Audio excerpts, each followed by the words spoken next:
মধুর মধুর মেতন মঙ্গলং মঙ্গলানাম সকল নিগম বল্লী সৎফলং চিৎস্বরূপং সহৃদপি পরিগীতং শ্রদ্ধয়া হেলয়া বা ভৃগুবর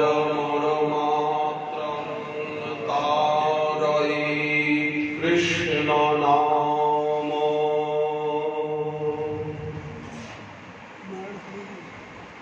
পরম করুণা সিন্ধু শ্রী শ্রী গুরু গৌরাঙ্গ এবং গান্ধার্বিকা গিরিধারী লহিত তুমি করুণা। নিত্যানন্দ বংশাবতংশ প্রভুপাদ শ্রীল প্রাণগোপাল স্বামীজির চারু চরিত সুধা কণিকা আমরা আস্বাদনের ভাগ্য পেয়েছি আত্মশোধন মানসে। প্রভুপাদের জীবনের থেকে যদি আমরা কিছু গ্রহণ করি তাহলে দৃঢ় বিশ্বাস যে আমাদের জীবন ধন্য হবে। প্রভুপাদের মাতৃভক্তি গুরু ভক্তি, মাকে না জানিয়ে নিজের হাতের সোনার আংটি বিক্রি করে মাকে ব্রহ্মপুত্রের স্নানের লাঙ্গল বন্ধে যাবার সেকালের দিনে 25-30 টাকা দিলেন, অথচ হাতে যে আংটি নেই হাতটা লুকিয়ে রাখলেন মায়ের সামনে। এটাই বিবাহেতে পেয়েছিলেন সেই আংটিটি। কোথার থেকে হাতে এলো সোনার আংটি? এটা বিয়ের পাওয়া আংটি। এইরকম মাতৃপিতৃ ভক্তি হলেই তার গুরু ভক্তি হয়। মন তো একটাই, যে মন দেশে থাকতে উচ্ছৃঙ্খল, যে দেহ ও দেশে উচ্ছৃঙ্খল সে দেহ এখানেও বিশৃঙ্খল। স্থান বদলালে কি দেহ বদলায়? মন বদলায়। যে দেহ যে মন ও দেশে চঞ্চল সে মন এদেশে এলেও চঞ্চল।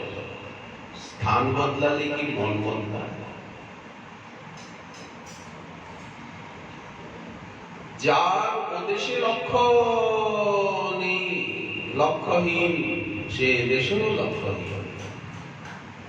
ওদেশে আমরা যেমন এদেশে এসেও আমরা তেমনি। বাইরের সাজ পোশাকে মন বদলায় না, দেহ বদলায় না।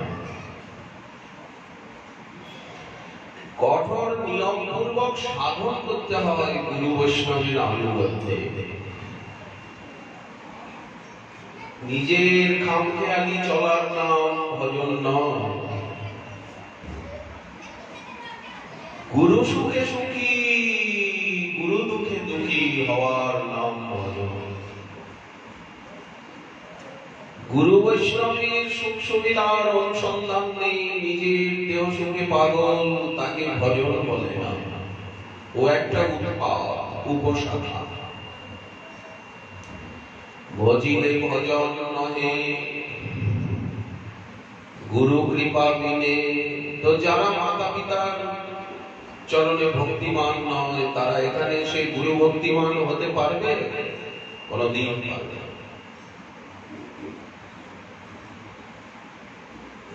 যারা ওদেশে ঠিক তারা এদেশে ঠিক, যারা সংসারে ঠিক তারা ভক্তি জগতেও ঠিক।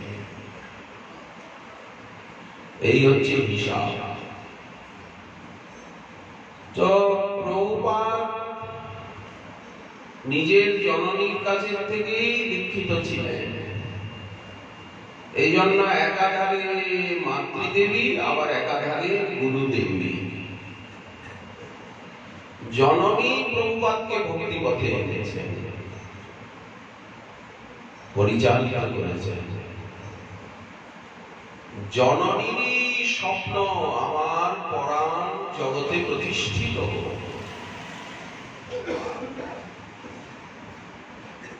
পিতামাতার স্বপ্নই সন্তানের জীবনে সাকার হয়। জননী এখন অতিশয় বৃদ্ধা হয়েছে। কেউই তো চিরদিন এ জগতে থাকে না। এই জগৎটা তো থাকার জায়গা নয়, চলে যেতে হয়। প্রভুপাদ বুঝতে পারলেন যে জননীর অপ্রকটির সময় উপস্থিত। কত ভক্তি, কত প্রীতি। শ্রী যুক্তেশ্বরী কর্তামাতা গোস্বামিনী সজ্ঞানী শ্রীধাম নবদ্বীপে রাধা মদন মোহনের শ্রীচরণে শ্রী গৌর গোবিন্দের লীলা স্মরণ করতে করতে অন্তর্হিত হলেন, নিত্য লীলায় প্রবেশ করলেন। প্রভুপাদ মাতৃবিরহে শিশুর মতো কাঁদলেন। মায়ের অন্তর্ধানে শিশুর মতো উনি কাঁদলেন। এত বড় ভজনানন্দী শাস্ত্রজ্ঞ আচার্য পাঠক সম্রাট জগৎগুরু হয়েও প্রভুপাদ শিশুর মতো কাঁদলেন। প্রভুপাদকে সান্ত্বনা দেওয়ার জন্য নবদ্বীপের শ্রীযুক্ত ত্রিপথ পণ্ডিত মহাশয় থেকে আরম্ভ করে নবদ্বীপের ছোট বড় সব পণ্ডিত বৃন্দ তারা এসে উপস্থিত হলেন। তারা প্রভুকে সান্ত্বনা দিচ্ছে এবং শ্মশান ঘাটির শেষকৃত্য করাবার ভারার্পণ করলেন প্রভু পণ্ডিত প্রবর ত্রিপথ স্মৃতিবৃদ্ধ মহাশয়ের উপরে। কর্তামাতা গোস্বামিনীকে 14 মাদলে সুসজ্জিত নগর সংকীর্তনের মধ্যে দিয়ে প্রভুপাদ বললেন 14 মাদলে মহাসংকীর্তন হবে। সেই সংকীর্তন শোভাযাত্রা আগে চলেছে, আর জননীর সুসজ্জিত চৌদলা সেই সংকীর্তনের পিছনে। নবদ্বীপ মহাশ্মশানে নেওয়া হল। প্রভুপাদ সেই সুসজ্জিত দলার সামনে অবিরাম প্রভুপাদের চোখে জল, কেঁদেই চলেছে, কেঁদেই চলেছে। সামনে মহাসংকীর্তন। এইরকম 14 মাদলী সংকীর্তন হলে প্রভুপাদ নিজেই নৃত্য করেন, প্রেমে অধীর হন। কিন্তু আজ প্রভু খালি কাঁদছেনই, কাঁদছেন, কাঁদছেন, কাঁদছেন। শ্মশানে নেওয়া হলো। এইবার চিন্তা করুন, 14 মাদলে মহাসংকীর্তন করে পরিক্রমা করে আর শ্মশানে নিয়ে যাওয়া হয়েছে। প্রভুপাদের বিরহাশ্রু ঝরেই চলেছে চোখে, শ্রাবণের আকাশের মতো। সকলেই শেষকৃত্যের আয়োজনে ব্যস্ত। প্রভুপাদ কিন্তু একান্তে বসে কি যেন ভাবছেন, কি করে গুরুদেবীর এবং জননীর স্মৃতিকে অক্ষয় করা যায়। ঠিক সেই সময়ে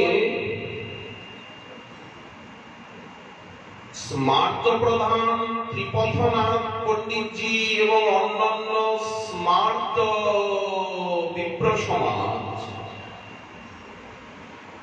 তারা বললেন যে চিতায় যে জননীকে শোয়ানো হবে, শরীরে কোনো বন্ধন রাখা যাবে না। স্মার্তরা বলে যখন চিতায় কাউকে শোয়ানো হবে তখন শরীরে কোনো বন্ধন থাকবে না, কারণ বন্ধন থাকলে ওটা তার বন্ধনের কারণ। কি বন্ধন নয়, বললেন এই যে কণ্ঠি আছে না, এই কণ্ঠি রাখা যাবে। কণ্ঠিটাও তো একটা বন্ধন। স্মার্ট পণ্ডিত ত্রিপথনাথ স্মৃতি তীর্থ যে কণ্ঠি খুলতে হবে, যেমন হাসপাতালে অপারেশন করতে গেলে বলে কণ্ঠি খুলতে হবে, এক্স-রে করতে গেলে বলে যে কণ্ঠি খুলতে হবে। কণ্ঠি না বলে কি কণ্ঠি করতে হবে, বলে তা নাহলে এক্স-রে হবে কি করে, বলে উপরে তুলে দাও। উপরে তুলে দিলে যদি স্পট আসে, চিকিৎসকদের নিয়ম। যে স্মার্ত পণ্ডিতরা বলেছে যে জননীর কণ্ঠি খুলতে হবে, সঙ্গে সঙ্গে যে প্রভুপাদের চোখ দিয়ে অবিরাম জল ঝরছিল, সেই প্রভুপাদের চোখগুলো আগুনের মতো দপদপ দপদপ করছে ক্রোধে। ওই পণ্ডিতদের উপরে উনি রেগে গেছে। দেখুন মহাপুরুষের লক্ষণ কি, যে চোখে এখনই জল ঝরছিল, যেই বলেছে গলার কণ্ঠি খুলতে হবে, সঙ্গে সঙ্গে প্রভুপাদের চোখ দুটো লাল হয়ে গেছে, চোখে আগুন। প্রভুপাদ বললেন, পণ্ডিত এ আপনি কি বলছেন? শাস্ত্র বিধানের থেকে কি লোকাচার বড় নাকি? ওগুলি লোকাচারের কথা। যে মায়ার বন্ধনকে ছিন্ন করে ভগবত প্রীতির বন্ধন প্রদান করে, আপনি কি না সেই বন্ধনকে জাগতিক বন্ধনের সঙ্গে তুলনা করছেন? তুলসী মালার বন্ধন কি জাগতিক বন্ধন? সুতরাং আমরা এই নিয়ম ভঙ্গ করতে পারবো না। আমাদের বৈষ্ণব শাস্ত্রের নিয়ম হচ্ছে যে বন্ধন নিয়েই আমরা বন্ধন মুক্ত হব।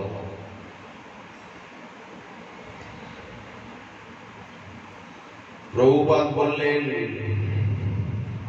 আমি শাস্ত্র বাক্যে অমর্যাদা করতে পারবো না। শাস্ত্র কি বলেছেন? এক ক্ষণকাল কেউ যদি তুলসী মালা পরিত্যাগ করে সে বিষ্ণুদ্রোহী হয়। ওই যে হাসপাতালে গেলে লোকে বলে তুলসী মালা এই অবধি করো, তুলসী মালা নামাও, অপারেশন হচ্ছে, তুলসী মালা রাখা যাবে না। এক্স-রে করতে গেলে স্মার্ত পণ্ডিতরা বলে চিতায় যখন শরীর দেওয়া হবে কোনো তুলসীর মালা ঠালা বন্ধন রাখা যাবে না, বন্ধনে পড়ে যাবে আত্মা।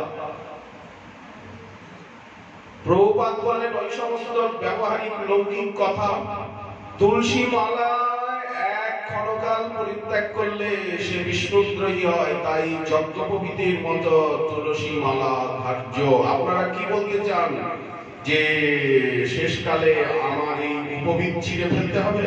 প্রভুপাদ পৈতাটা থেকে বললেন শেষকালে আমি যখন মরবো আমার পৈতাটা ছিঁড়ে ফেলে আর আপনারা আমাকে চিতায় শোয়াবেন? দিয়েছেন এক তারা পণ্ডিতগুলোকে। যজ্ঞোপবীত বদ্ধার্যা তুলসী কাষ্ঠমালিকা ক্ষণমাত্রং পরিত্যাগাৎ বিষ্ণুদ্রোহী ভবেৎ নরঃ। তুলসীর মালা ছাড়া থাকা যাবে না। প্রভুপাদের এই কথা শোনা মাত্র পণ্ডিত মণ্ডলী তারা নীরব হলেন। অন্ত্যেষ্টি ক্রিয়া সুসম্পন্ন হলো। প্রভুপাদ সর্বাবস্থায় শাস্ত্রবাক্যে অবিচল। শাস্ত্রে নিষ্ঠা হলেই তো শুদ্ধ ভক্ত হওয়া যায়। যতক্ষণ শাস্ত্রবাক্যে নিষ্ঠা না আসছে ততক্ষণ পর্যন্ত সেই ভক্তি তো লৌকিকই, ওটা তো পারমার্থিকই হচ্ছে না। ঠিক ঠিক দেখা দেখি যে চলা বলা। প্রভুপাদ জননীর স্মৃতিকে চিরস্থায়ী করবার জন্য যে পন্থা অবলম্বন করেছিলেন, শ্মশানে বসেই উনি একান্তে চিন্তা করছিলেন মাকে কি করে অবিস্মরণীয় করবেন জগতে।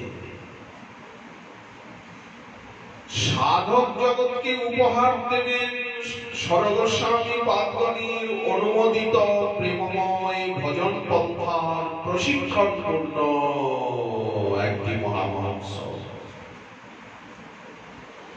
স্বর্গস্বামী পাদগণের অনুমোদিত যে প্রেমময় ভজন পন্থা, সেই পন্থার প্রশিক্ষণ জীবনে প্রয়োজন। সেই শিক্ষায় শিক্ষিত হতে হবে। তো সেটা কি করে সম্ভব বললেন, উৎসব মহোৎসবের ভিতর দিয়ে সেই প্রেমময় ভজন পন্থা প্রশিক্ষণ হবে।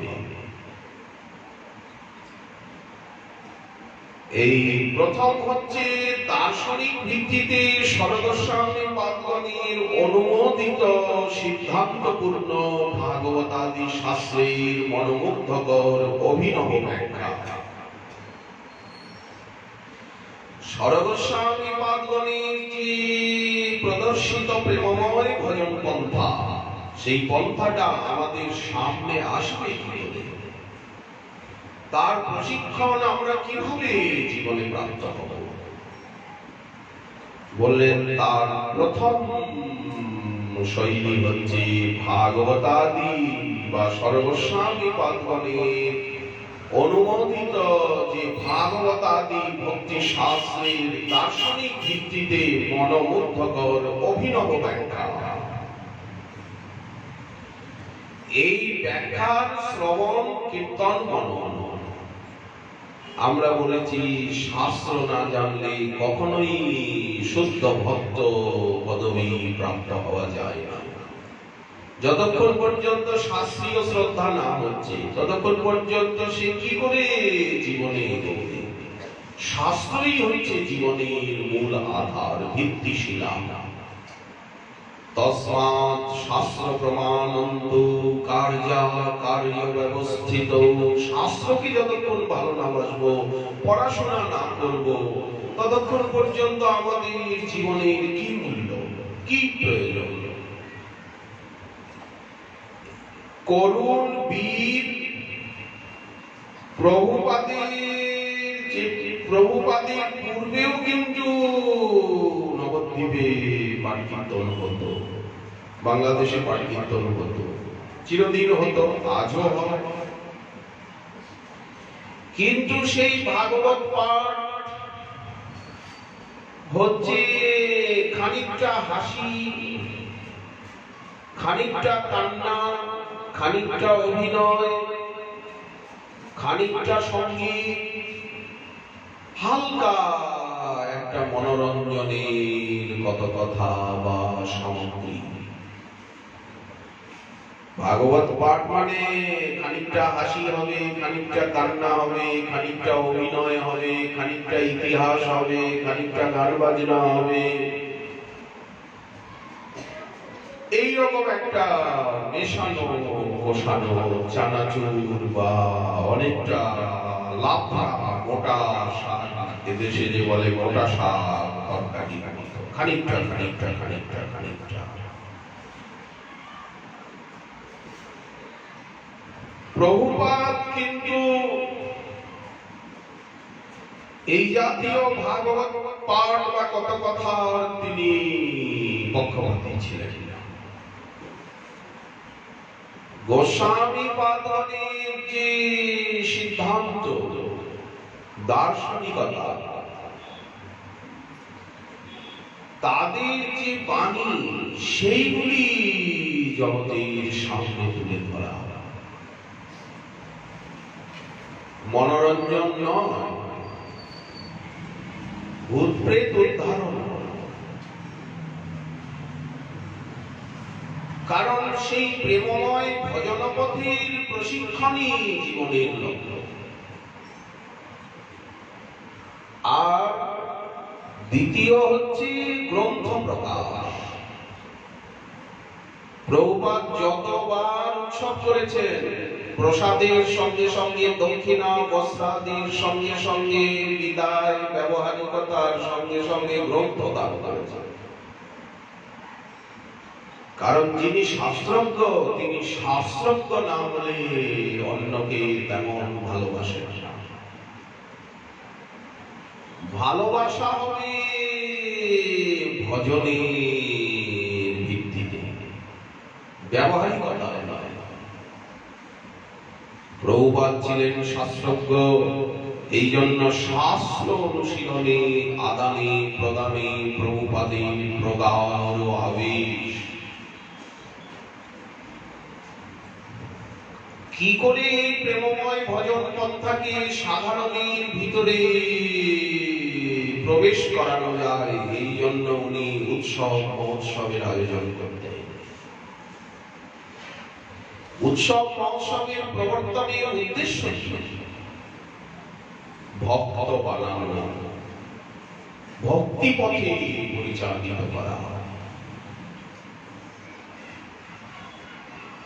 ভক্তি সিদ্ধান্ত এবং ভক্তি রসকে পরিবেশন। এই উদ্দেশ্যেই উৎসব মহোৎসব। ভক্তির বৃদ্ধি, ভক্তির আদান প্রদান, ভক্তি রস আস্বাদন। এই জন্য প্রভুপাদ বৃন্দাবন ধামে অসংখ্য বড় বড় উৎসব করেছেন। বৃন্দাবন তো প্রভুপাদের প্রাণ। নবদ্বীপে সবচেয়ে বেশি বৃহত্তম উৎসব করেছে জননী এবং গুরুদেবীর অন্তর্ধানে গুরু নির্যান উৎসব। এই উৎসবের ধরন ছিল প্রভুপাদের নিত্য নূতন। ওনার বৈপ্লবিক মনোবৃত্তি নিজেই উৎসবের প্রক্রিয়াকে উদ্ভাবন করতে, যা কেউ চিন্তা করতে পারে না। প্রভুপাদ চিন্তামণি হয়ে সেই চিন্তার থেকে বার করতেন নব নব অভিনব পন্থা। একটা হচ্ছে সমগ্র ভক্তি শাস্ত্রের পারায়ণ হবে। চৈতন্য চরিতামৃত, চৈতন্য ভাগবত, প্রেম ভক্তি চন্দ্রিকা, মনশিক্ষা, বৈষ্ণব বন্দনার থেকে ভক্তি রত্নাকর, প্রেম বিলাস, নরোত্তম বিলাস, যত বঙ্গ ভাষার গ্রন্থ আছে উৎসবের দিনগুলিতে সকালে নিত্য পারায়ণ করে।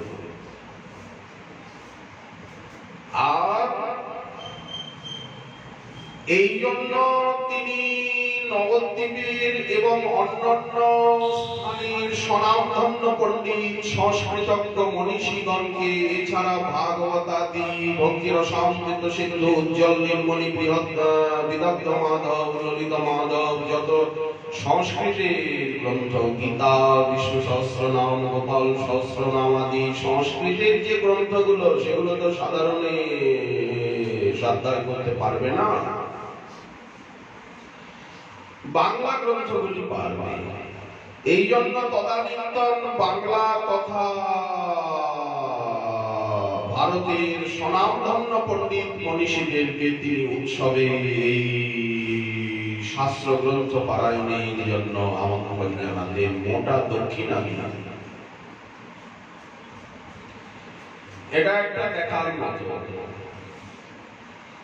আর হচ্ছে লীলারস আস্বাদন, লীলাই তো জীবনে, লীলারস আস্বাদন কি করে সম্ভব? এই যে অষ্টকালীন লীলা বা নিত্য লীলা, নৈমিত্তিক লীলা, এই যে ঝুলন লীলা আসছে কালকে থেকে, তো এই যে গৌর গোবিন্দের লীলারস আস্বাদন, এই লীলারস আস্বাদন কি করে সুচারু হবে? এক তো শাস্ত্র রস, দ্বিতীয় হচ্ছে লীলারস, তৃতীয় হচ্ছে সাধন রস, এই চতুর্থ হচ্ছে সেবা রস। এই যে আলাদা আলাদা, এক হচ্ছে শাস্ত্র রস, এই শাস্ত্র রসে সমৃদ্ধ হতেই হবে, সমৃদ্ধ হবে হৃদয়। যেমনি হচ্ছে লীলারস, শাস্ত্র রসে সমৃদ্ধ হতে গেলে শাস্ত্রজ্ঞ হতে হবে, এবং এই যে অভিনব ভাগবত ব্যাখ্যা, এই ব্যাখ্যার কৌশলকে হৃদয়ঙ্গম করতে হবে, আয়ত্ত করতে হবে। ওই গান বাজনার ভাগবত ও চানাচুর মোটা শাক ভাগবত বা ভক্তি শাস্ত্র, ওটা তো শালগ্রাম দিয়ে বাদাম ভাঙা একটা মনোরঞ্জন। বা আমার বউ সেদিন নাকি কবে 45 দিন হয়েছে, আমার বউ যে গলায় দড়ি দিয়ে মরেছিল, গভীর দিয়ে মরেছিল, ছেলেটা যে মরলো, 45 দিন হলেই তো এখানে কিছু হবে, 45 দিন না হলে হবে না। আমার শালি যে গলায় দড়ি দিয়ে মরলো, 45 দিন তো হয়েছে, তাহলে একটা কিছু এখন করতে হবে, তাকে উদ্ধার করতে হবে, তো গয়া শ্রাদ্ধ করতে হবে, প্রেতশিলায় পিণ্ড দিতে হবে, এগুলো যেমন হবে, তো একটা নাম যজ্ঞ তো হবে, একটা ভাগবত যজ্ঞ তো হবে। আচ্ছা বলুন তো, এই নাম যজ্ঞের সঙ্গে, এই ভাগবত যজ্ঞের সঙ্গে আমাদের সাধন ভজনের কোন সম্পর্ক আছে? এই কথাগুলো তো পাগলেও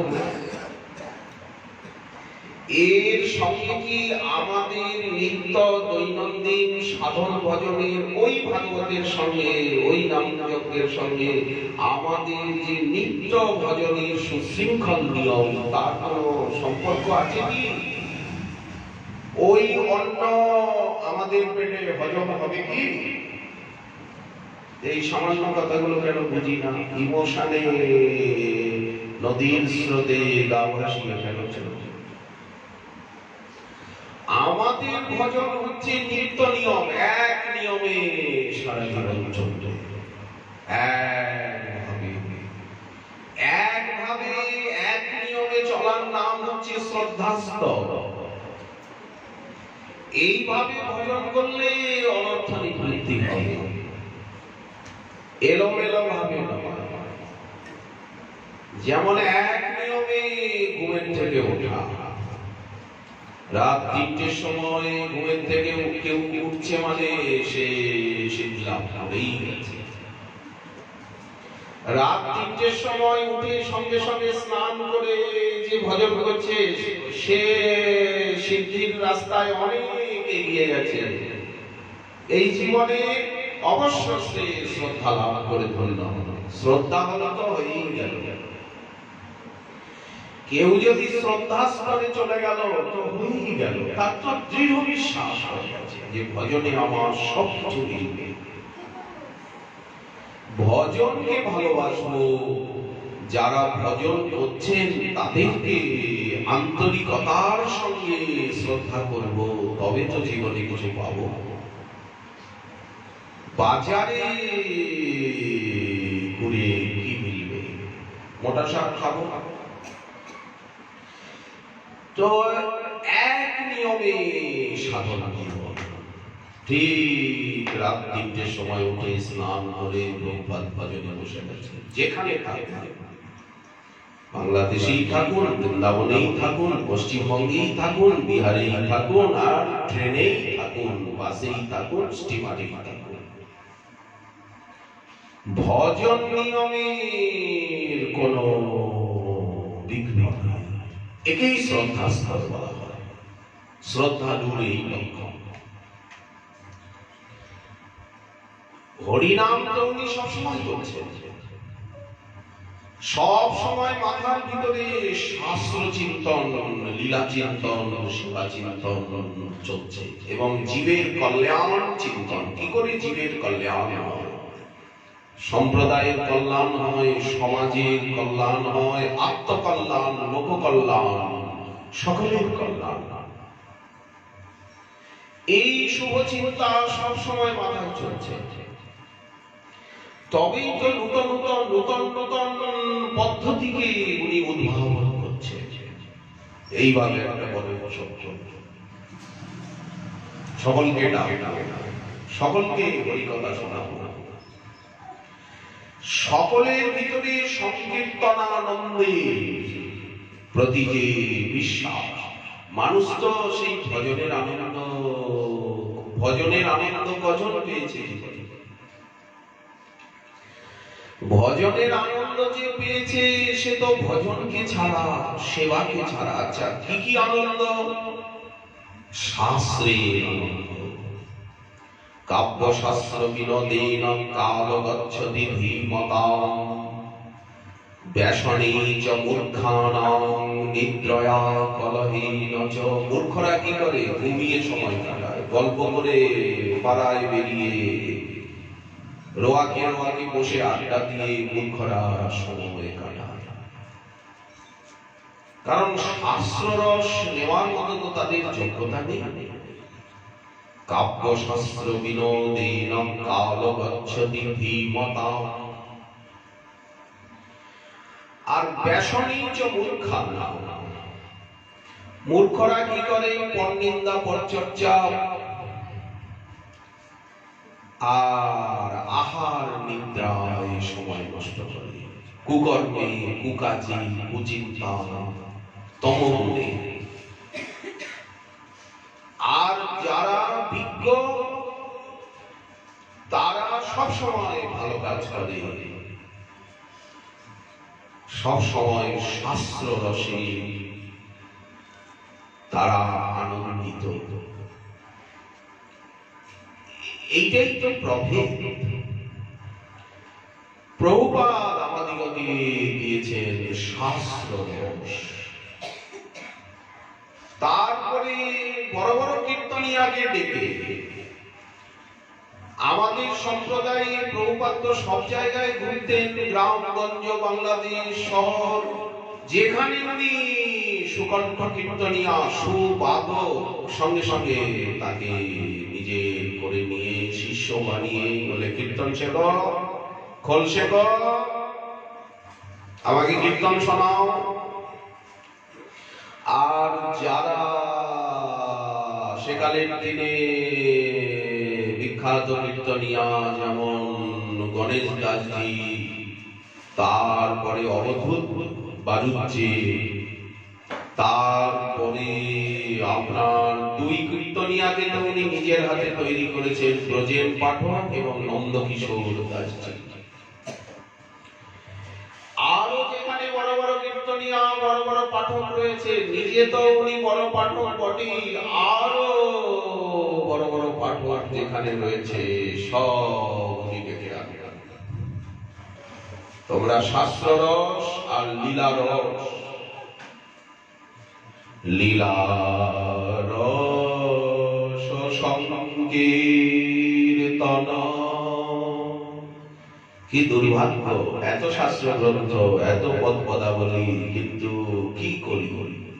আবল তাবল রাস্তায় চলে, গল্প করে, রাস্তায় ঘুরে, পরনিন্দা, পরচর্চা করে, আর প্রায় সময়ই সংসারের কাজে ঘুরঘুর করে, রাস্তায় ঘাটে দৌড়াদৌড়ি করে। সময়, জীবনের অমূল্য সময়গুলি আমি নষ্ট করে ফেললাম। বৃদ্ধকাল আওয়াল সবসুত ভাগল। বুড়ো বয়সে তখন বোঝা যাবে, যখন বৃদ্ধ হব, যে কি সুযোগটা জীবনে হারিয়ে ফেললাম, এই সুযোগ আর জীবনে পাবো না। যৌবনকালে যদি সাবধান না হলাম, যৌবনকালে যদি নামরস, শাস্ত্ররস, লীলারস, সেবারস, সেবায় যে কত আনন্দ, ঠাকুরকে সাজিয়ে শৃঙ্গার করে ভোগ লাগিয়ে গুরু বৈষ্ণবকে প্রসাদ দিয়ে তাদের সেবা করেছি, কি আনন্দ, যেটা যারা অনুভব করেছেন তারা বুঝবেন। যাদের অনুভববিহীন পাথরের মতো যাদের জীবন, তারা কি বুঝবে? যারা পাথর প্রতিমা, অনুভববিহীন, তারা কি বুঝবে যে সেবারস কাকে বলে? এই সেবারস, লীলারস, নামরস, শাস্ত্র, এই যে চার অপ্রাকৃত রস আমাদের সম্প্রদায়ে বিরাজ করছে, এই রসকে তো পান করতে হবে। এই জন্য লীলা কীর্তনের ব্যবস্থা,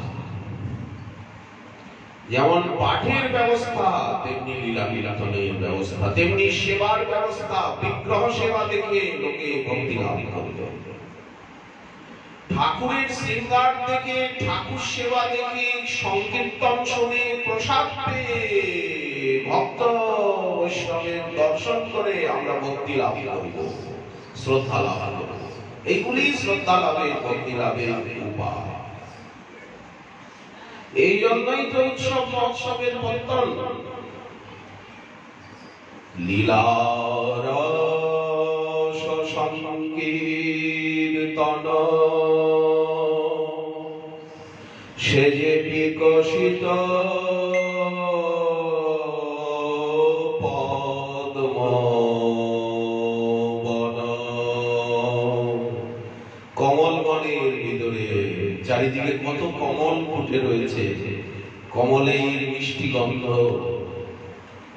সেইখানে ভ্রমর হয়ে, রাজহাঁস হয়ে, চক্রবাক হয়ে সেই সরোবরে বিহার করা। লীলারস সংকীর্তন সে যে বিকশিত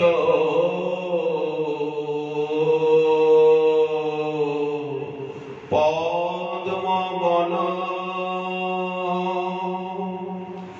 জগৎ ভরিল যার বাসে,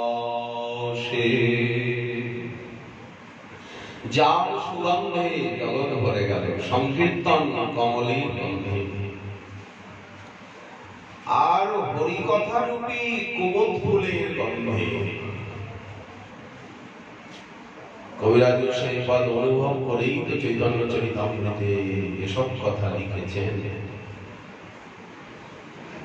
আমার মন মধুকর মাতল নারে,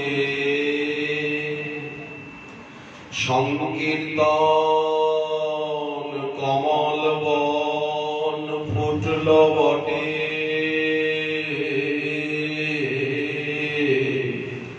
আমার মন মধুকর মাতল নারে, পাইয়া বঞ্চিত ও কৃষ্ণ দাসে। সবকিছুই তো অনুশীলনে, সাধনায় লাভ হবে। হরিনাম করলে পরে নাম রসের অনুভব হবে। যদি হরিনাম না করি, নিত্য 1 লক্ষ নাম করতেই হবে। গুরুদেব মালা তো দিলেন, নাম শোনালেন, নাম করতে আদেশ করলেন, নামের মহিমাও জানালেন। নিজে সবসময় নাম করে যে নামের মালা ছাড়া থাকতে হয় না, এটা শেখালেন। কিন্তু আমি তো গুরুদেবের, বৈষ্ণবের কোন শিক্ষা জীবনে নিলাম না। দেখুন কি দুর্ভাগ্য, শাস্ত্রজ্ঞ গুরুদেব পেলাম, পাঠক গুরুদেব পেলাম, শাস্ত্র রসে রসিক গুরুদেব পেলাম, অথচ শিষ্য হয়ে আমার শাস্ত্রে হরিকথায় কোনো দেশাই নাই। গুরুদেব শাস্ত্রজ্ঞ গুরুদেব পেলাম, হরিকথা বলতে বলতে গুরুদেবের চোখে জল। উনি সবসময় হরিকথার রূপে রসে ডুবে আছেন, কিন্তু আমি শিষ্য হয়ে কাছে থেকে দীর্ঘদিন কাছে থেকে তাকে পেয়েও হরিকথা রসের রসিক হতে পারলাম না। রসিক হলাম কিসে? না আমের রসে, খেজুরের রসে, তালের রসের রসিক হলাম। তালে গলে হরি বল, হরি বল শিষ্য হয়ে গেলাম। শিষ্য হলাম কি? এই জাতীয় শিষ্যকে শিষ্য বলে। কানা গরুর ভিন্নবাদ হয়ে গেল। গুরুদেব সব সময় নাম রসে সংকীর্তন রসে ডুবে আছেন, আর আমি নাম রসের ধারধারি না, সংকীর্তন রসের ধারধারি না। তাহলে কি আমি শিষ্য? শিষ্য কি আমি? আমার রাস্তা আলাদা না? গুরুদেবের রাস্তা আলাদা আর আমার রাস্তা আলাদা। আমি আবার একটা নূতন রাস্তার সৃষ্টি করলাম, যে রাস্তায় হরিনাম রসের, হরিকথা রসের, সংকীর্তন রসের, সেবা রসের কোন স্থান নাই। কিসের স্থান আছে বলেন? খেজুরের রসের, তালের রসের। ওই তালে গলে হরি বল শিষ্য হলাম। শিষ্য বলে শিষ্যাভাস। যেমন যে পুত্র মাতা পিতার সেবা করে না, মাতা পিতার পন্থার অনুসরণ করে না, ওই ধুন্ধুকারীর মতো ছেলে, ধুন্দুলির একটা ছেলে তো হলো কোনো মতে ফলকে, কিন্তু সেই ছেলেটা কিরকম ছেলে বললেন? ধুন্ধুকারী। তো ধুন্ধুকারীর মতো ছেলে হয়ে লাভ আছে? মাকে ধরে মারধর করত, মাকে ধরে মারধর করত, আর মাও তেমন, ধুন্দুলিও তেমন। সেও সারাদিন ঝগড়া করত, 5 কিলো আটার রুটি খেয়ে সারাদিন ঝগড়া করত, পরনিন্দা পরচর্চা করত, নিজের স্বামীকে 2 চোখে দেখতে পারত না, আত্মদেব ব্রাহ্মণকে। এ তো ভাগবত মহাত্মা আপনারা রোজই প্রায়ই শুনছেন। শেষে যখন মারধর করত, বাবা তো সংসার ছেড়ে, এই ছেলের অশান্তিতে সংসার ছেড়ে বাবা গিয়ে বনে চলে গেলেন। আর মাকে যখন মারধর করতে, কোথায় টাকা পয়সা আছে, তখন মা জব্দ হলো। এইবার ধুন্দুলি জব্দ হয়েছে। তো যখন এইরকম অত্যাচার চরমে উঠল, মা কি করলেন? ধুন্দুলি কুয়োয় ঝাঁপ দিয়ে আত্মহত্যা করলেন। কুয়োয় ঝাঁপ দিয়ে আত্মহত্যা করল মা, ছেলের জন্য। সংসারে এগুলি আজকাল প্রায় সংসারে এগুলি ঘটছে। প্রায় সংসারে গিয়ে দেখুন, ছেলে মাকে ধরে মারছে, বাবাকে তাড়িয়ে দিচ্ছে, খেতে দিচ্ছে না, নানা অত্যাচার করছে। এতদূর পর্যন্ত ইতিহাস আছে। মাকে, বৃদ্ধ মাকে রাধাকুণ্ডে এনে কোনো মতে বুঝিয়ে সুঝিয়ে ফেলে, বৃন্দাবনে এনে ফেলে চলে গেছে। মা কিছুই জানে না, বাংলা ভাষা ছাড়া, বাংলা ছাড়া, এই গায়ের মেঠো বাংলা ছাড়া কিছু বলতেও পারে না। মাকে এনে এখানে ফেলে দিয়ে, যেমন রামচন্দ্র লক্ষ্মণকে বললেন যে যাও, সীতাকে কিন্তু কিছু বলবে না। বাল্মীকি আশ্রমের রাস্তায় সীতাকে নামিয়ে দিয়ে তুমি চুপচাপ চলে আসো। দেখুন সীতাকে কিভাবে রামচন্দ্র বনবাসে। আজকাল তো মানুষ মাতা পিতাকে, পতিব্রতা পত্নীকে এরকম বনবাস দিয়ে দেয়, আর খোঁজই রাখি না। খালি এই কয়জন নিয়ে তো আর জগৎ না। আমি তুমি নিয়ে এই কয়জনকে নিয়ে দেখলে হবে না, একটা বিরাট জগৎ রয়েছে, 500 কোটি মানুষের বাস আছে ওয়ার্ল্ডে, আরো বেশি। সবকিছুরই জ্ঞান থাকা প্রয়োজন, খালি ওই কুয়োর ব্যাগ হলে তো চলবে না, ডোমরের পোকা হলে তো চলবে না, বাইরের জ্ঞানও প্রয়োজন। তাহলে তারপরে মা তো আত্মহত্যা করলেন, এখন তো ওটা ভূতের বাড়ি হয়ে গেল। যে বাড়িতে মনের দুঃখে কেউ আত্মহত্যা করে সেই বাড়িটা তো অপবিত্র হয়ে গেল, ওটা তো এখন ভূতের বাড়ি, ওটা তো প্রেতের বাড়ি। প্রেত তো ছাড়বে না, প্রেত তো প্রতিশোধ নিতে ছাড়বে না। যে বাড়িতে কেউ আত্মহত্যা করলো মনের দুঃখে, সেই বাড়িটা তো প্রেতের বাড়ি হয়ে গেল, প্রেতের দৃষ্টি হয়ে গেল। এখন তো প্রেত ছাড়বে না, সে প্রতিশোধ জন্ম জন্ম ধরে প্রতিশোধ রেখে প্রেত দশা বলা হচ্ছে। প্রায় মানুষের পিছনেই ভূত প্রেত লেগে আছে। কেন লেগে আছে বলেন? ওই পূর্বজন্মের প্রতিশোধ এই জন্মের প্রতিশোধ নিচ্ছে। তারপরে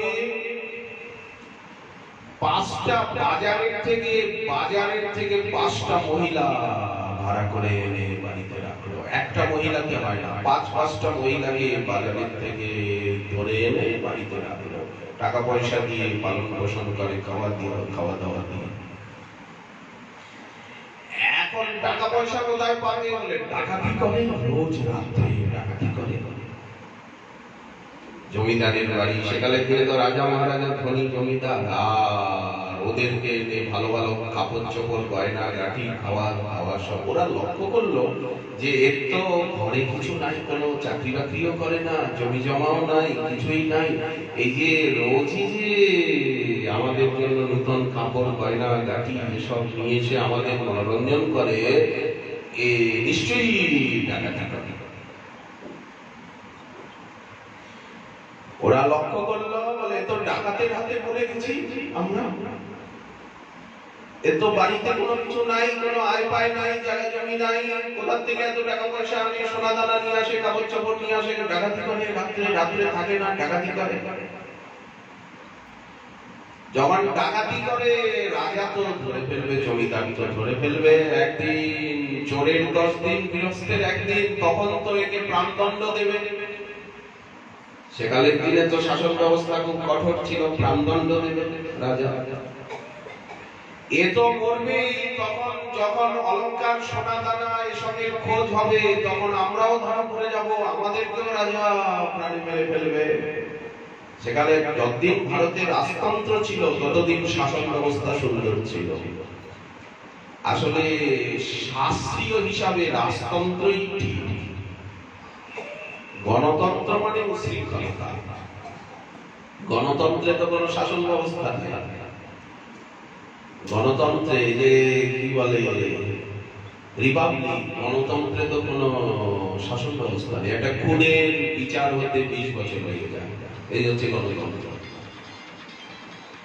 আর আগের দিনে একটা খুন হয়েছে, চুরি হয়েছে, রাজা জমিদার গ্রামের মোড়লরা এক জায়গায় বসে একদিনে যদি সময় লাগলো 2-3টা দিন সময় লাগলো, সঙ্গে সঙ্গে বললেন একে মেরে ফেলো, যাও। যে অন্যের প্রাণ নিয়েছে শাস্ত্র বলছে তার প্রাণ নাও, এইটাই হচ্ছে তার প্রায়শ্চিত্ত। একথা ভাগবতে লেখা আছে। ভাগবত যে কেবল ভক্তি শাস্ত্র তা নয়, ভাগবত ব্যবহারিক শাস্ত্র। যে অন্যের প্রাণ নিয়ে নিজের প্রাণকে পোষণ করে, তার হত্যা, তার বধই হচ্ছে তার প্রকৃত প্রায়শ্চিত্ত, প্রকৃত মঙ্গল। কিন্তু আজ গণতন্ত্র এটা মানবে? একটা খুনের বিচার হতে 20 বছর লাগে। এই হচ্ছে ওয়েস্টার্ন কালচার,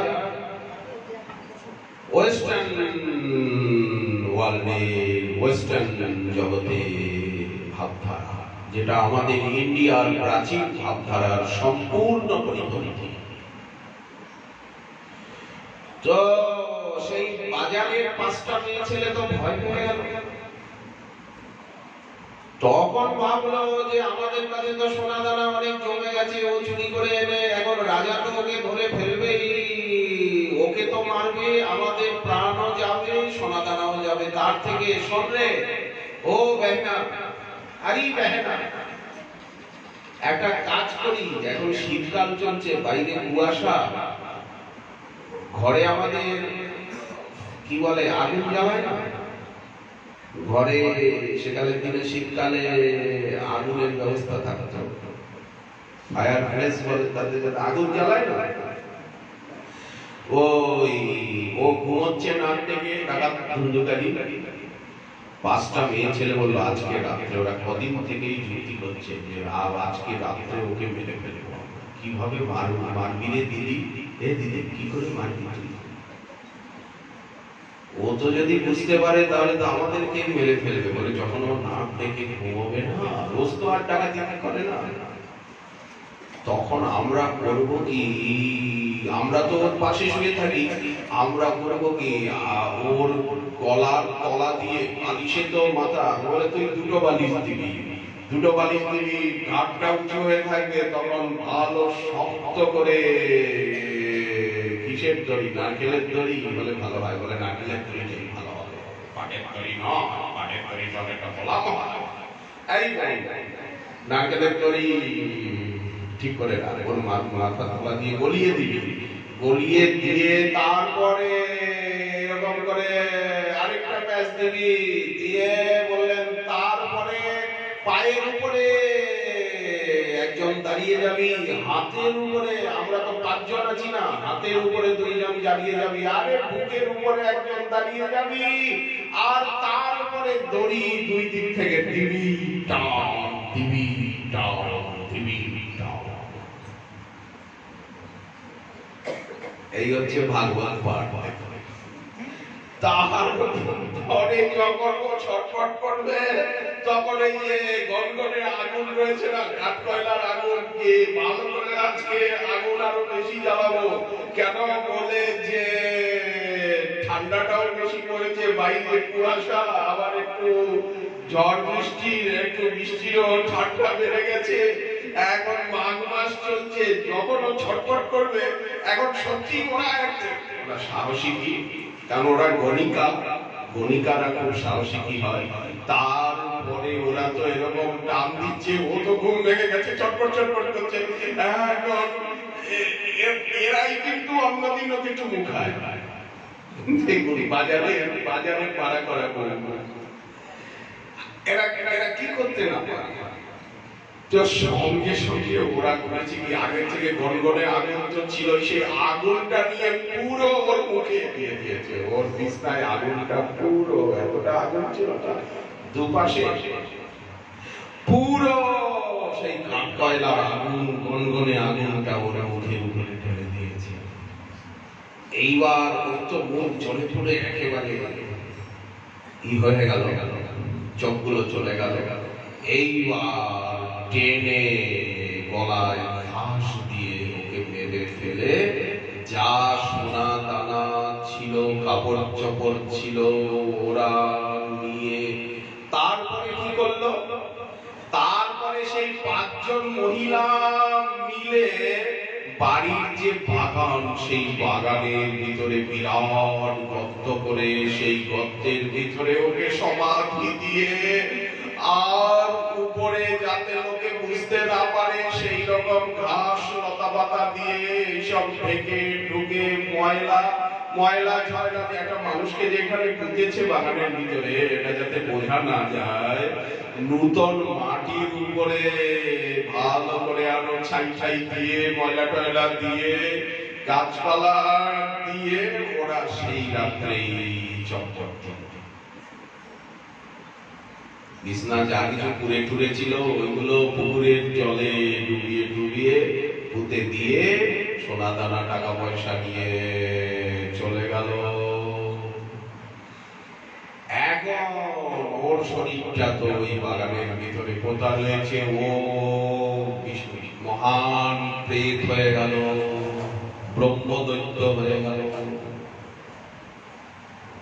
এই এই তো ভাগবত মাহাত্ম্য, এইভাবেই তো ভাগবত পাঠ করতে হয়। ভাগবত সপ্তাহ কিভাবে করতে হয়? এইভাবেই তো করতে হয়। একটা বড় বিষয়বস্তুকে এরকম ছোটর মধ্যে এনে একেবারে চানাচুর করে, একেবারে মনসাৎ করে, আর হরি বল, গৌর হরি বল, গৌর হরি বল, গৌর হরি বল। সার শিক্ষাটা কি? এটা তো একটা কাহিনী। এই কাহিনীর ভিতরে সার শিক্ষাটা কি? যারা মাতা পিতাকে দুঃখ দেয়, কষ্ট দেয়, তারাও এরকম কষ্ট পায়। যার জন্য মা আত্মহত্যা করলো, তাহলে তাকেও এইরকম হত্যা করবে আরেকজন। এই শিক্ষাটাই এইভাবেই বলার নিয়ম। সে কাহিনীটা যাই হোক, লীলারস সংকীর্তন সে যে বিকশিত পদ্মবন। এইসব কথাবার্তার থেকে আমাদের এই সংকীর্তন অনেক উন্নত স্তরে। এই যে ধন্যকারীর উপাখ্যান যা আমরা বললাম, এর থেকে যে আমাদের লীলারস সংকীর্তন, আমাদের ভজন সাধনের যে অন্তরঙ্গ কথা, সেগুলি অনেক উন্নত স্তরে। কিন্তু দুর্ভাগ্য, বুঝবো তবে তবে ওই তা না হলে ওই ধন্যকারী হয়ে জীবন গেল। আর ধন্যকারীর কথা বলতে বলতে জীবন গেল, শুনতে শুনতে। তো প্রভুপাদ কি করলেন? গুরু নির্যান লীলা, গুরু নির্যান উৎসবের গণেশ দাসজির কীর্তন, অবধূত বাড়ুজ্যে, যামিনী মুখোপাধ্যায়, যদুনন্দন দাস, এইসব বড় বড় কীর্তনিয়াকেরা রোজ লীলারস সংকীর্তন। আর পাঠের বিষয়বস্তুর ভিতরে বিরহের পাঠ হবে। প্রভুপাদ নিজে উদ্ধব সন্দেশ পাঠ করলেন। আপামর জনসাধারণকে চোখের জলে ভাসিয়ে দিলেন। রাধারানীর বিরহ ভ্রমর গীতির পাঠ হবে। প্রভুপাদ যে উদ্ধব সন্দেশ পাঠ করেছেন, সেই পাঠের যে পদ্ধতিটা তিনি উদ্ধব সন্দেশ গ্রন্থাকারে ছাপিয়ে দিয়েছেন। আর পাঠের আগে পরে কীর্তন, গুরু বন্দনা, বৈষ্ণব বন্দনা, জয় জয় নিত্যানন্দ অদ্বৈত গৌরাঙ্গ, এবং রাধে রাধে গোবিন্দ, রাধে কৃষ্ণ গোবিন্দ। এই যে পাঠের আগে পরে কীর্তন, সেই কীর্তন এবং নিত্যানন্দ মহিমা, প্রতিদিন পাঠের আগে পরে কীর্তন, এবং নিতাই চাঁদের যে করুণা নাম প্রেম প্রচার লীলা, নিত্যানন্দ মহিমা প্রেমগত কণ্ঠে নিত্য কীর্তন করেছেন। সকলকে প্রেম সাগরে ভাসিয়ে দিয়েছেন কীর্তনাচার্য বৈষ্ণবকুল মুকুটমণি শ্রীপাদ রামদাস বাবাজি মহারাজ, বরাহনগর, পাটবাড়ি, কলকাতা। প্রতিদিন উনি পাঠের আগে পরে কীর্তন, এবং তার ভিতরে নিত্যানন্দ মহিমা কীর্তন। শ্রোতার আসন অলঙ্কৃত করেছেন শ্রীধাম নবদ্বীপ, শ্রীধাম পুরী এবং শ্রীধাম বৃন্দাবনের অনুভবী ভক্তগণ, ত্যাগী বৈষ্ণবগণ। প্রভুপাদ সকলকে আমন্ত্রণ জানিয়েছেন। ওনার গুরুদেবীর এবং মাতৃদেবীর নির্যান উৎসব হচ্ছে, বিরহ উৎসব। সকলকে উনি সশ্রদ্ধভাবে সাদরে আমন্ত্রণ জানিয়েছেন এবং ব্যয়ভার বহন করেছেন। সকলের সেবা শুশ্রূষা ব্যয়ভার বহন করেছেন। এই উৎসবের কথা সকলকে জানিয়েছেন। সেই উৎসবানন্দে সংকীর্তনানন্দ, হরিকথার আনন্দ, ভজনানন্দ, সেবানন্দকে অনুভব করতে নীলাচল ধামের থেকে, বৃন্দাবন ধামের থেকে, গৌর মন্ডলের থেকে বটেই যত অনুভবী গৃহী ভক্তগণ, ত্যাগী বৈষ্ণবগণ, তারা উপস্থিত হয়েছেন নবদ্বীপে। প্রসাদের আয়োজন মদন মোহনের শ্রীমন্দিরের অঙ্গন তো বিশাল নয়, স্থানটা ছোট, কিন্তু প্রভুপাদের মন অনেক বড়, জায়গা ছোট। এই জন্য মদন মোহন মন্দিরের পার্শ্ববর্তী মাঠে প্রসাদ পাওয়ার ব্যবস্থা। মাঠে না হলে প্রসাদ, হাজার হাজার লোক একসঙ্গে কি করে প্রসাদ পাবে? হাজার হাজার ব্রাহ্মণ বৈষ্ণব ভক্ত, তাদের প্রসাদের আমন্ত্রণ। প্রসাদের পঙ্গত নিয়ে প্রথম দিনেই এক মজার ব্যাপার ঘটল। যারা নৈষ্ঠিক ব্রাহ্মণ, তারা নৈষ্ঠিক ব্রাহ্মণ এবং বৈষ্ণবদেরকে নিয়ে প্রসাদ পাওয়ার জন্য প্রভু মাঠে বিরাট চাদোয়ার নিচে প্রভু নিজে উপস্থিত হয়েছে। চাদোয়ার নিচে সব ব্রাহ্মণ এবং বৈষ্ণব ভক্ত সব প্রসাদ পাবে। প্রভুপাদ নিজে মাঝখানে বসে সকলকে নিয়ে প্রসাদ পাবে। এখন প্রভুপাদ তো গুরুদেব, গুরুদেব না পেলে শিষ্যরা পাবে কি করে? এই জন্য প্রভুপাদ সকলকে নিয়ে বসবে। এখন যখন চাঁদোয়ার নিচে পৌঁছে গেলেন, তখন যারা গোড়া ব্রাহ্মণরা বলল, এই শামিয়ানার নিচে শূদ্রদের সঙ্গে বসে আমরা কি করে ডাল ভাত খাবো? ব্রাহ্মণরা বলল যে আমরা শূদ্রদের সঙ্গে বসে কি করে এক জায়গায় ডাল ভাত খাবো? এটা কি করে সম্ভব? তখন কেউ বলল, আরে ডাল ভাত কেন বলি, সে তো মহাপ্রসাদ, মদন মোহনের প্রসাদ পাবি, মাতা ঠাকুরানীর বিরহ উৎসব, প্রসাদ পাওয়া। তখন তারা বলল, প্রসাদ যাই হোক না কেন, পেশাদ হোক আর যাই হোক। তখন প্রভুপাদ দেখলেন যে গোড়া ব্রাহ্মণরা তো কলহ হচ্ছে, ওরা বসতে চাইছে না। তখন প্রভুপাদ আদেশ করলেন, ব্রাহ্মণদের জন্য মদন মোহনের বাড়ি নাট মন্দিরে উঠানে এবং দুই দিকের বারান্দায়। মদন মোহনের সামনে নাট মন্দির, সেটাও তো খুব ছোট জায়গা, বললেন উঠানে এবং দুই দিকের যে লম্বা বারান্দা রয়েছে, ওই বারান্দায় সব ব্রাহ্মণদের ব্যবস্থা করে দাও। আর বৈষ্ণব ভক্ত যত বাবাজি আছেন, ভক্ত সকলকে নিয়ে প্রভুপাদ ওই মাঠে শামিয়ানার নিচে প্রভুপাদ প্রসাদ করতে বসলেন। প্রভুপাদ কিন্তু ব্রাহ্মণদের মধ্যে প্রসাদ করতে বসে, কারণ প্রভুপাদ ব্রাহ্মণবাদী নয়, প্রভুপাদ বৈষ্ণববাদী, ভক্তিবাদী। তো একজন গোড়া ব্রাহ্মণ বলল, প্রভুপাদ আপনি ওই বাবাজি ভক্ত শূদ্র সকলের সঙ্গে ওই শামিয়ানার নিচে বসে আপনি প্রসাদ পাবেন। এই জাতীয় পরিবেশে যদি আপনি ভোজন করেন, তাহলে সমাজ কি আপনাকে খোলা মনে গ্রহণ করবে? এক গোড়া ব্রাহ্মণ পণ্ডিত বলল, আপনি যদি সকলের সঙ্গে ওই শামিয়ানার নিচে বসে প্রসাদ পান, তাহলে সমাজ কি আপনাকে খোলা মনে গ্রহণ করতে পারবে?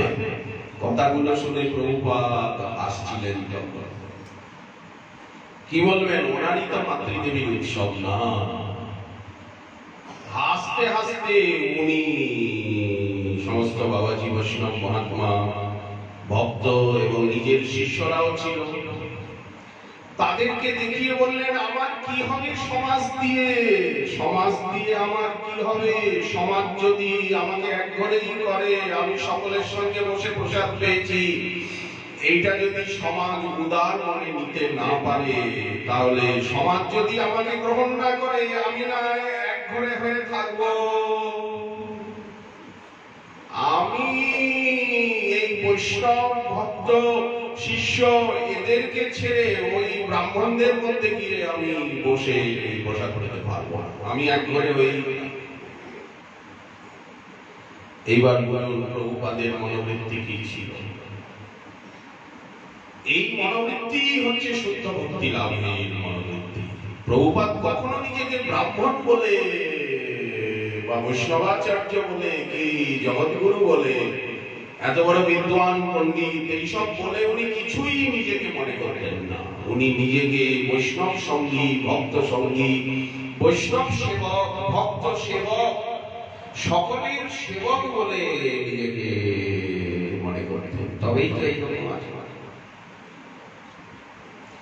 তো প্রভুপাদ ব্রাহ্মণদের ভিতর বাড়িতে ব্যবস্থা করে দিয়ে উনি বললেন ওখানে পরিবেশন করবো, আমি কিন্তু এই মাঠের ভিতরে সকলকে নিয়ে বসবো। বৃন্দাবন থেকে এসেছেন, তারপরে সব নীলাচল থেকে এসেছেন, এর ভিতরে বহু ভজনানন্দী গৃহী ভক্ত রয়েছেন, বৈষ্ণব রয়েছেন, তারপরে আমার সব শিষ্য সন্তানরা রয়েছেন। আমি এদেরকে ছেড়ে ব্রাহ্মণের দলে ঢুকবো কখন? আমার মাতৃদেবীদের সব। এখন প্রভুপাদ যখন মাঝখানে বসেছিলেন, এবার আরম্ভ হয়ে গেছে প্রসাদ দেওয়া, জয় চলছে। এর মধ্যে শ্রীযুক্ত রমণী মোহন গোস্বামী মহোদয়, উনি ভিতর বাড়িতে ছিলেন। উনি এসে বললেন বিআই মশাই, উনি রমণী মোহন গোস্বামী, তিনি এসে প্রভুপাদকে বললেন মাঠের মধ্যে সব পরিবেশন করছে, সকলের পাতাতে পড়বে, জয় হবে, তবে তো আরম্ভ হবে, এটাই তো পদ্ধতি। একসঙ্গে প্রসাদ পেতে হবে, একসঙ্গে উঠতে হবে, এটাই হচ্ছে আমাদের পদ্ধতি। আচ্ছা, সেই সময়ে রমণী মোহন গোস্বামী এসে বলল, বিআই মশাই, তাহলে আমি আপনার সঙ্গে এখানে আপনার পাশে বসবো। বিআই মশাই, আমি ওদের সঙ্গে বসবো না বাড়ির ভিতরে। প্রভুপাদ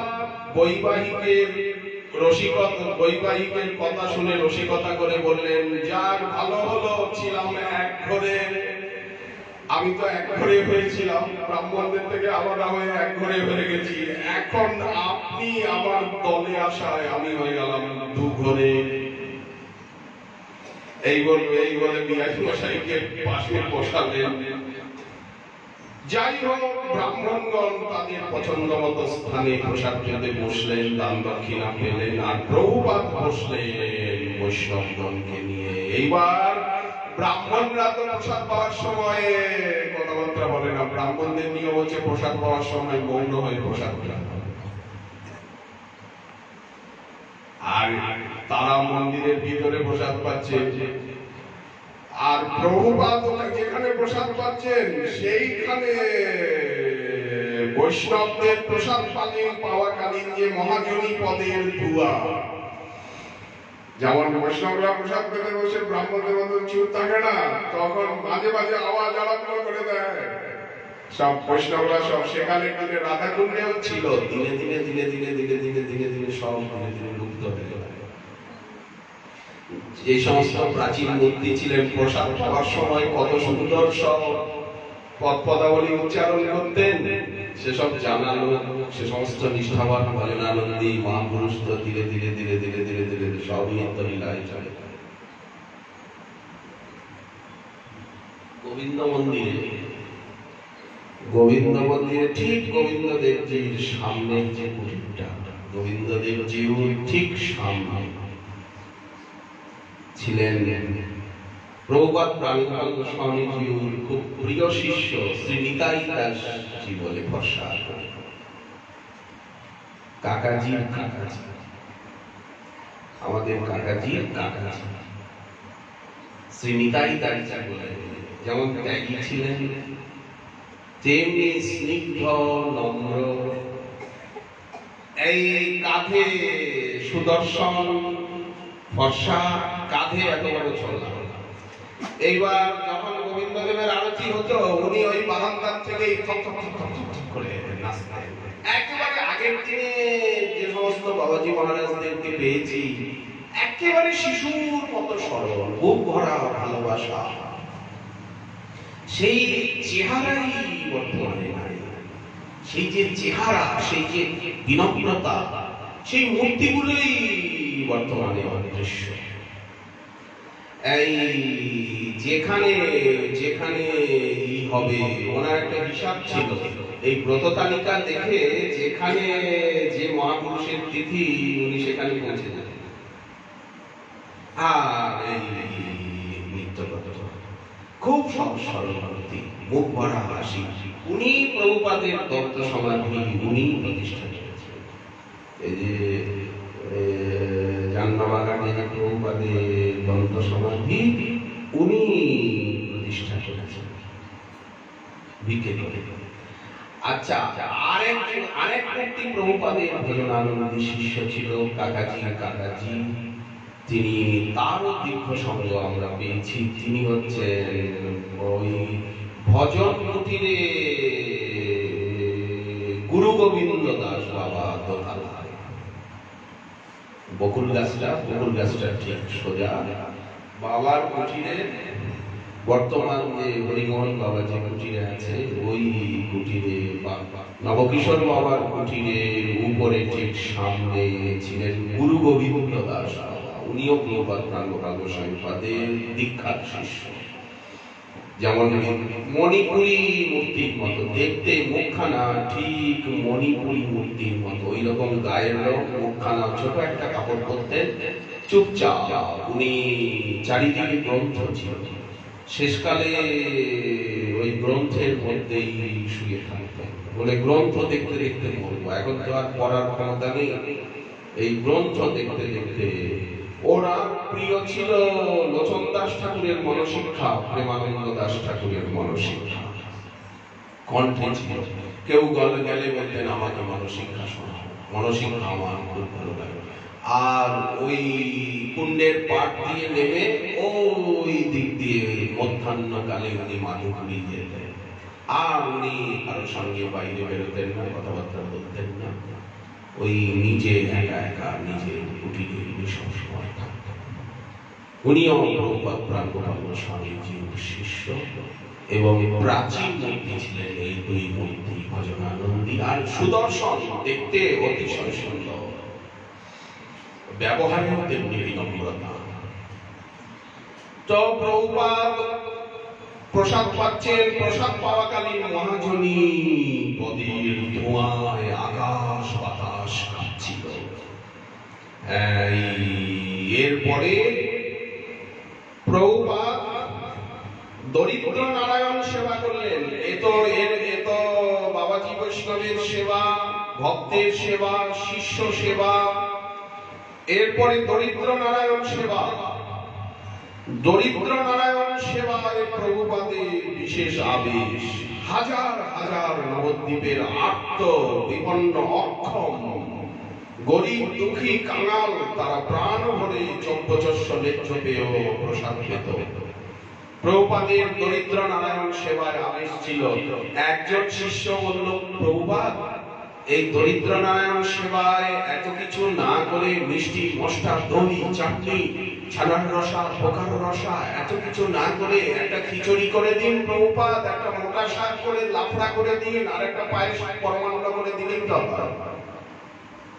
শিষ্যদের ভিতরেও তো আমাশার রোগীর শিষ্য থাকে। আমাশার রোগীর শিষ্য যারা, তারা তো সবসময় কষতে থাকে যে এত কিছু করে কি না। যাদের আমাশার রোগ তারা তো একবারে বেরোয় না, বারবার সবচে যেতে হয়। তেমনি শিষ্য সেবকদের ভিতরে আমাশার রোগীরও তো শিষ্য সেবক থাকে। এত কেন বাবা, এত কেন বাবা, এত কেন বাবা, এত কেন? পরকালের জন্য তো কিছু রাখবেন। সব ইহকালেই কাপড় ছেড়ে সব ইহকালেই শেষ করে যাবেন, আমাদের জন্য কিছু রেখে যাবেন না, পরকালের জন্য কিছু রেখে যাবেন না। কাকাজি বলেন যে আমি আমার কান্ডার মানে ঘুটের, শ্মশানে ঘুটের জন্য সঞ্চয় করে যাব, ঘুটের টাকাও রেখে যাব না, সব শেষ করে যাব, সোয়াদ হয়ে যাবে।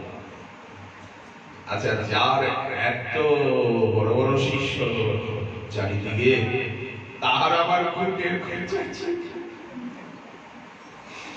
আচ্ছা, প্রভুপাদ তখন বললেন, যে শিষ্য আমার সঙ্গে একটু কষাকষি করে, প্রভুপাদ কি করবেন, তার মাথার অথচ কাজের লোকের উপরে রাগ করলে তো হবে না, সস্তে। সেই যখন প্রভুপাদকে পরামর্শ দিচ্ছে, প্রভুপাদ একটা খিচুড়ি মোটা শাক একটা পায়েস করে ছেড়ে দিন, তখন প্রভুপাদ তার মাথায় হাত বুলিয়ে গালে হাত বুলিয়ে সস্তে বললেন, বাবা, দরিদ্ররা তো রোজই শাক পাতা দিয়ে কোন রকমের ক্ষুধার নিবৃত্তি করে, তোমরা তাদের আমন্ত্রণ জানিয়ে যদি একটু ভালো মন্দ দয়া করে না খাওয়াও, তাহলে নিজেরাই যদি ভালো মন্দ প্রসাদ পাও, তাহলে বলো দেখি তোমাদের তাদের প্রতি অবিচার হবে না সুবিচার হবে? প্রভুপাদ প্রশ্নের পানে ওকে জড়িয়ে দিয়ে প্রশ্নের তরিতে ওকে বেঁচে ফেলেছে। তোমরা তো বাবা মদন মোহনের রোজ ভালো ভালো প্রসাদ পাচ্ছ, এখন দরিদ্ররা কোনো মতে শাক পাতা দিয়ে ক্ষুধা নিবৃত্তি করে, যদি তোমরা তাদেরকে একটু ভালো প্রসাদ না পাওয়াও, বলো দেখি তাদের প্রতি কি সুবিচার করা হয় কি না অবিচার হয়? এখন শিষ্য কি করবে? শিষ্যকে যখন উনি প্রশ্নের তরি দিয়ে বেঁধে ফেলেছে, তখন শিষ্য গুরুদেবকে কি বলি? এই ছিল প্রভুপাদের। বাবা শোনো, তোমরা তো আর রোজ রোজ তাদেরকে খাওয়াবো, আমরা তো আর রোজ রোজ তাদেরকে খাওয়াবো না, একদিন একটু খাওয়াবো, তো ভালো করে খাওয়ানোই ভালো, মনে রেখো।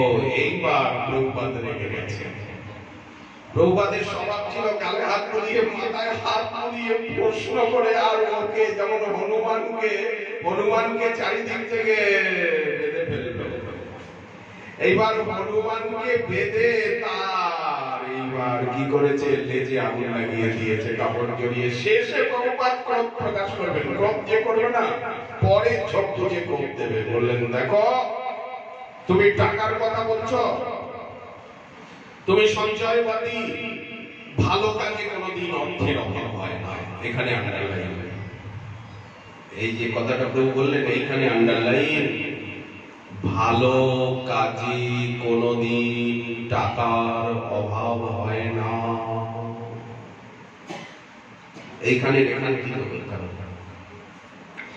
ভালো কাজে কোনোদিন টাকার অভাব হয় না। ভূতে এসে টাকার বোঝা মাথায় ফেলে দিয়ে যায়। কাকাজিকে জিজ্ঞাসা করুন, ভূতে এসে টাকার বোঝা মাথায় ফেলে দিয়ে যায় কিনা? তা না হলে উনি ওখানে 20-21 লাখ টাকা কি করে দিলেন? 1 মিনিট গেলেন না রেজিস্ট্রি অফিসে, 1 মিনিট রেজিস্ট্রি অফিসে গেলেন, এই নিয়ে কত কলহ, কত রাগারাগি, কত হাগাহাগি। তাহলে টাকা, আমাদের কাকাজি কয় কোটি টাকা জমিয়েছে ব্যাংকে, কেন জমানো না?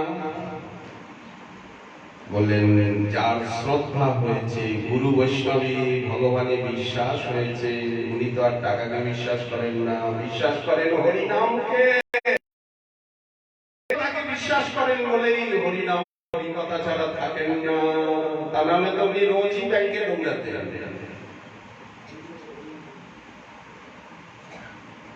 এই আদর্শ নিতে হবে। উপশাখায় দৌড়ালে হবে না, আগাছায় দৌড়ালে হবে না, আগাছা হলে হবে না, প্রকৃত ধান গাছ হতে হবে। সমাজপতি বয়োজ্যেষ্ঠ, তাদের অধিকার আছে কনিষ্ঠকে শাসন করার। তারা যদি শাসন না করে, তারা যদি সৎ উপদেশ শিক্ষা না দেয়, মাতা পিতা গুরুদেব বয়োজ্যেষ্ঠ যারা, সমাজপতি যারা, রাজা, তারা যদি সৎশিক্ষা না দেয়, তো সৎশিক্ষা আমরা কার কাছে থেকে পাবো, কোথা থেকে পাবো? আমাদের কে আছে? আমাদেরকে কে সৎশিক্ষা দেবে? কে আমাদেরকে সৎ বানাবে? মাতা পিতা গুরু সমাজপতি, তারাই তো আমাদেরকে শাসন করবেন, শিক্ষা দেবেন, সৎ পথে পরিচালনা করবেন, তাদেরই তো অধিকার। প্রভুপাদ বললেন, মনে রেখো, কার্যের ক্ষেত্রে কখনো অর্থের অভাব হয় না। প্রভুপাদ তো বলে দিলেন। এখন যে কেশিয়ার সে তো জানে প্রভুপাদ তো কেশিয়ার নয়, প্রভুপাদ তো টাকা পয়সা নিজের খোটে রাখেন না। প্রভুপাদ সেই রকম একটা সৎ ব্যক্তিকে কেশিয়ার বানিয়ে দিয়েছে। এখন সে ভাবছে যে দরিদ্র নারায়ণ সেবায় তো অনেক তাহলে টাকা ব্যয় হবে, কোথায় টাকা, কোথায় কি হবে, কোথায় সে তো যে পরিচালনা করে তার মাথায় তো ঘুরতে থাকে কি করে কি হবে, কি করে কি হবে। উনি তো আদেশ দিয়ে কালা, উনি তো বাস্তবে কিছু করেন না।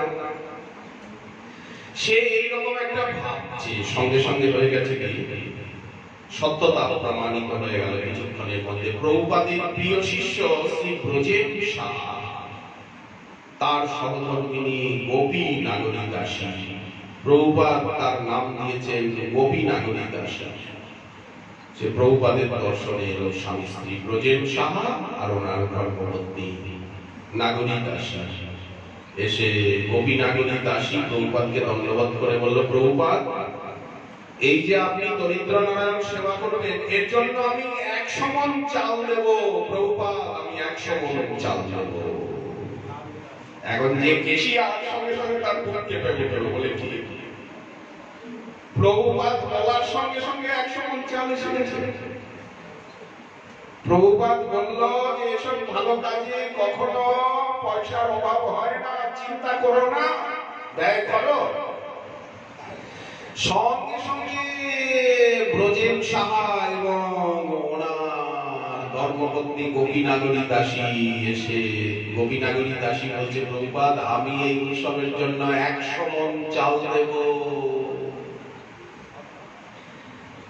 এই উনি 100 মণ চাল দিয়েছিলেন বলে সকলে তাকে বলতো 100 মণি দিদি, 100 মণি চাল দিয়েছে গুরু নির্জান উৎসবে, 100 মণি দিদি। আর পরবর্তীকালে বলতো আমাদের 100 মণি পিসিমা, মানে মহিলা খুব বড় মনে ছিলেন বলে 100 মণি পিসিমা। পিসিমা আরো দিয়ে যেতেন বলে কমন লাগবে বলো, আরো পিসিমাকে লোকে গুছিয়ে দিত 100 মণি পিসিমা, 100 মণি দিদি। এই গুরু নির্জান উৎসবে ধনী দরিদ্র নির্বিশেষে প্রতিটি শিষ্যের অকুণ্ঠ অবদান ছিল। অক্লান্ত ভাবে সকলে পরিশ্রম করেছে এবং অর্থে সাহায্য করেছে। যারা উৎসব মহোৎসব করেন তাদের অনুভব আছে যে কিভাবে মহাপ্রভু দাতা পাঠিয়ে দেন। রাধারানী দাতা পাঠিয়ে দেন, ইচ্ছা করলেই রাধারানী দাতা পাঠিয়ে দেয়। আমরা ইচ্ছাই করি না, আমাদের ভালো কাজে ইচ্ছাই হয় না, তো দাতা কেন আসবে? আর যদিও বা কিছু টাকা পয়সা দিয়ে গেল, ঠাকুরের সামনে টাকা দিয়েছে, সেবার জন্য টাকা দিয়েছে, সেই টাকাগুলো ভালো করে গুছিয়ে গুছিয়ে গুছিয়ে গুছিয়ে গুছিয়ে গুছিয়ে ভারত সরকারকে দিয়ে দাও। আমাদের ভারত সরকার তো গরিব, ভারত সরকার করে আর এই জীবনে কিন্তু ওখান থেকে বেরোবে না, সারা জীবনে বেরোবে না, বেরোবে না। কিন্তু যারা সেবানিষ্ঠ, সেবা ভালোবাসে, দেখুন সেবা কাকে বলে।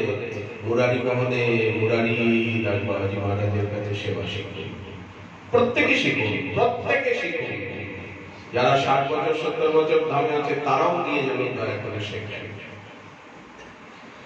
বললে হবে না যে আমি 60 বছর তো একটা গাছ আছে। আমাদের ব্রজ বিভূতি বিনোদ বিহারী দাস বাবাজি মহারাজের কাছে গিয়ে সেবা শিখুন। দান কাকে বলে, সম্মান কাকে বলে, সমাদর কাকে বলে শিখুন। এখনো শেখার জায়গা আছে, ভবিষ্যতে থাকবে কিনা বলা যায় না, কিন্তু এখনো আমরা যাদের কাছ থেকে সেবা শিখতে পারি, শাস্ত্র শিখতে পারি, সাধন শিখতে পারি, আচরণ দৈন্য ত্যাগ বৈরাগ্য শিখতে পারি, এইরকম অনেক জায়গা এখনো আছে। তবে কতদিন থাকবে, কি থাকবে এ বলা যায় না, আমাদের বলারও অধিকার নেই। ওটা মহাবিষ্ণু মহাকালের হাতে, মহাকালেশ্বরের হাতে। তবে এতটুকু বলা যায় যে নিতাই চরণ সত্য, তাহার সেবক নিত্য ভক্তি নিত্য বস্তু। সত্য যুগেও যে ভক্তি ছিল, সত্যেও যেমন, ত্রেতাতেও যেমন, দাপরেও যেমন, কলিতেও তেমন ভক্তি অনাদি অনন্ত নিত্য বস্তু। ভক্তির আলো কোনদিনই জগতের থেকে যাবে না। চন্দ্র সূর্য চিরকাল আছে, চিরকাল থাকবে, কিন্তু রাত্রি তো হবে। সামনে একটা রাত্রি দিন আসছে।